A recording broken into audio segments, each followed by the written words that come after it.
The cross was not necessary, but a pure gift so that humanity could witness God's outflowing love in dramatic form. The most common reading of the Bible is that Jesus died for our sins, either to pay a debt to the devil or to pay a debt to God. The terrible, uncritiqued premises of substitutionary atonement theories is that God demanded Jesus to be the blood sacrifice to atone for our sin-drenched humanity, as if God needed payment or even a very violent transaction to be able to love and accept God's own children. These theories are based on reparative justice rather than restorative justice that the prophets and Jesus taught. There's no bill to be paid, there's simply a union to be named. Jesus didn't come to solve a problem, he came to reveal the true nature of God as love. Jesus wasn't solving any problems by coming to earth and dying. God did not need Jesus to die on the cross to decide to love humanity. God's love was infinite from the first moment of creation. The cross was love's dramatic portrayal in space and in time. The image of the cross was to change humanity, not a necessary transaction to change God, as if God needed changing. Duns Scotus concluded that Jesus' death was not a substitution, but a divine epiphany for all to see.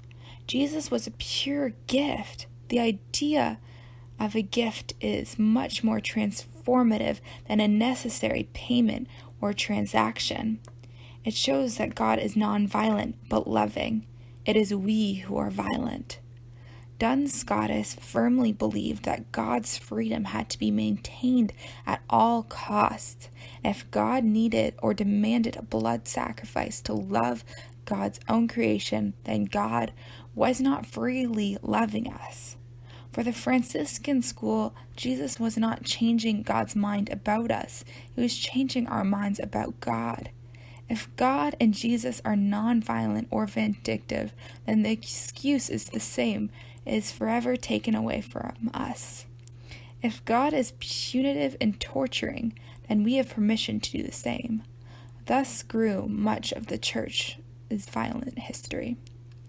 These are all quotes from Richard Rohr's Devotions.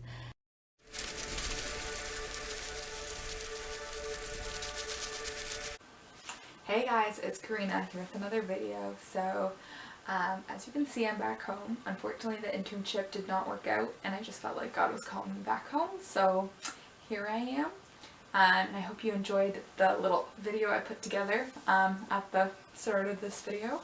It took a lot of work, but yeah, I've just recently been challenged about why Jesus died on the cross for our sins and what that actually means. And yeah, I just challenge you to think about what it actually means, because there's a lot of different perspectives of what it could actually have meant, and it just made me realize, like, you know, we don't know for sure why he died or what exactly it was supposed to represent. So I just challenge you to think about it and think about what his death really means to you, as it's really impacted my life and impacted the way I see my faith and the way I see God and Jesus. Yeah, so it's just really interesting to research and kind of decide for yourself, like, why he might have died and why he made that sacrifice. So yeah, I hope my little short video challenged you, and definitely check out Richard Rohr. He's like my new favorite person. Check out his daily meditations because they're lit. I will link below everything, and yeah, so I hope you guys enjoyed this video, and I hope it challenged you, and yeah, know that you guys are so loved, and I hope you guys have an awesome day and an awesome week. Know that if God put you to it, he will put you through it. Alright, bye guys.